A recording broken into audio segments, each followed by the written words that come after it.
Okay guys, I wanted to do this video to show you a deck that I've been playing that is just mainly really fun. This deck is just really fun. I'm going to not spoil the surprise about what it's about. I'm going to show you 4 replays. I'm not going to pause them because these games are really short and you will kind of get the idea behind the deck. I want to give a shout out to Terra. If I go to my guild, my alliance, he actually shared this deck and he's been playing it recently. He's got a YouTube channel, I'll link it in the description below.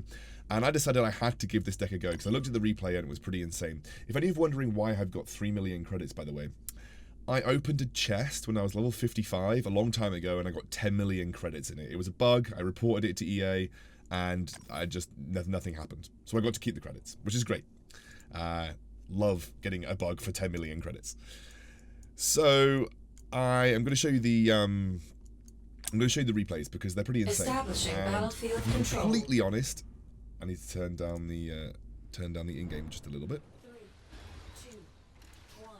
If I'm completely honest, I think this deck is really good versus people who maybe aren't so good at dealing with rush strategies. This deck is all about a base rush strategy. So what I do is I open with Shockwave Troopers. Now I don't run my Shockwave Troopers just yet.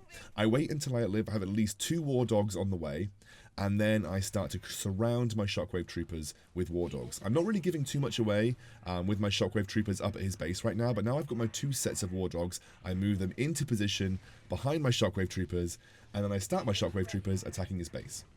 You might wonder why I'm doing this. Well, Shockwave Troopers are good versus buildings, and although a single set of Shockwave Troopers is going to take a very long time to kill a base, what I'm doing is I'm protecting it with pretty beefy squads of War Dogs. I'm going to keep the missile charging in the meantime, and through all of this, all I need to do with this single Shockwave set of Shockwave Troopers that I'm protecting is get it down to half HP. And usually with 2 or 3 sets of Shockwave Troopers, that's a pretty good ask. You can usually get that done.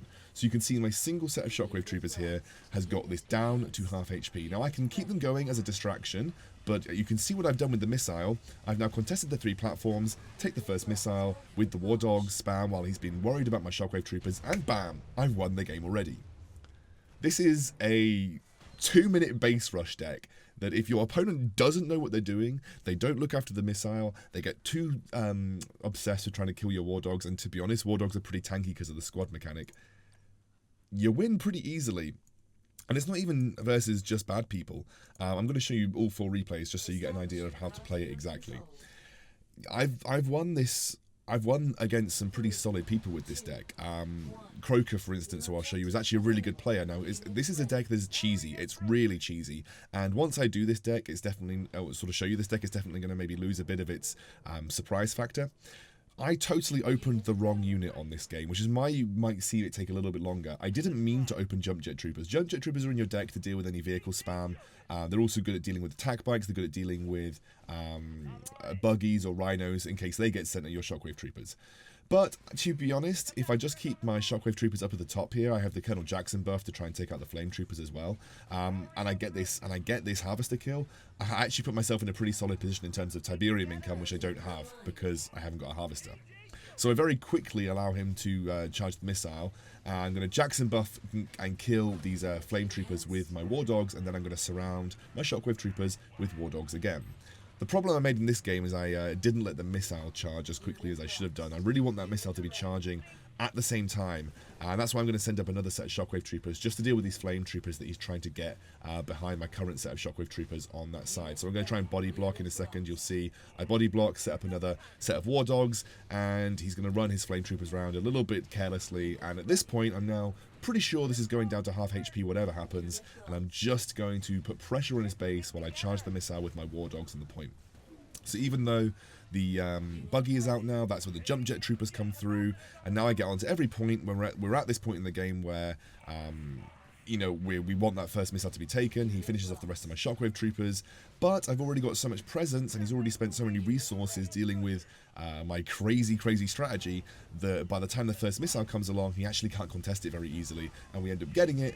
and we win the game. Again, very quickly, even though I misplayed, built the wrong unit, we were still able to enact the strategy. It still worked. This is definitely a strategy that is going to work for you guys in gold, platinum, silver, and it's a really cheap deck to make. If you look at what I'm actually running, the only thing in there is jump jet troopers, and to be honest, they aren't absolutely necessary. The only things that are absolutely necessary is shockwave troopers and war dogs. Everything else is kind of supplementary. It needs to be cheap-ish.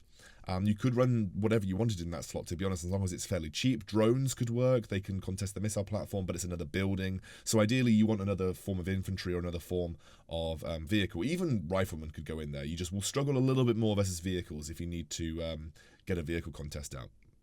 All right, we're going to watch another replay now. I tell you, I actually have not had this much fun playing a deck in quite some time. This is what I kind of love about Rivals.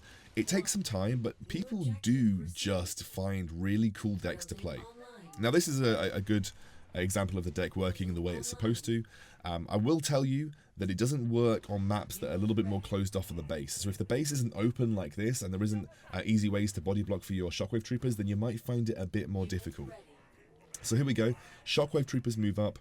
2 sets of war dogs coming over. I'm going to body block those flame troopers with my war dogs, and I get 2 sets of body blocks off there, making his flame troopers a little bit redundant. And you can see he's going to start spamming those missile troopers.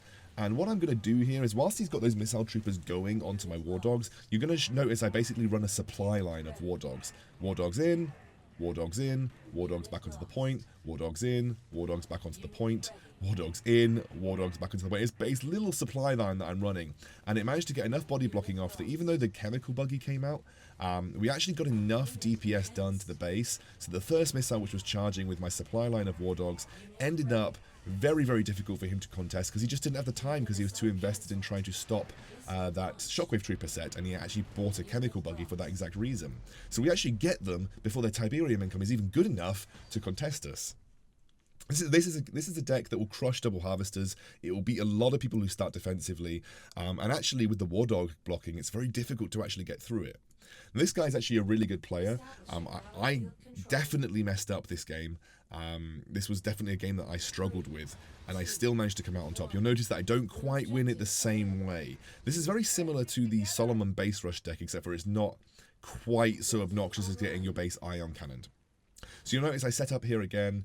There go his laser troopers. I'm just going to move my shockwave troopers forward. I want to kind of catch any flame troopers that he might bring out.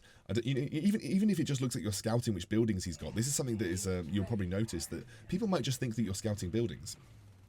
A good way to play against this deck, by the way, if you ever run into it, is don't charge the missile. Don't charge the missile for them, and if they are charging the missile, try and contest it with at least someone. This relies on a very quick first missile charge, and it relies on you being able to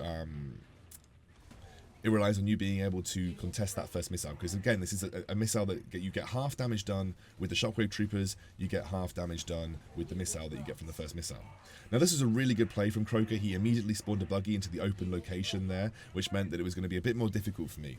So I had to win this first missile, so I immediately turned my attention away from trying to body block for my set of jump jet troopers, and I went straight for the first missile, which I ended up getting.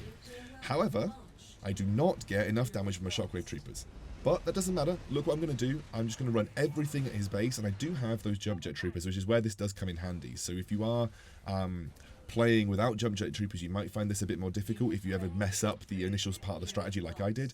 But the jump jet troopers are enough to get you to the other side of the base really quickly. You can see here I just dive over these set of buggies, and a single shot from my jump jet troopers finishes the game. You don't need to have high levels to do this, especially when you're on even levels in terms of bases and shockwave troopers. You're going to get a significant amount of work done regardless of the levels. And like I said, it's a really cheap deck to make.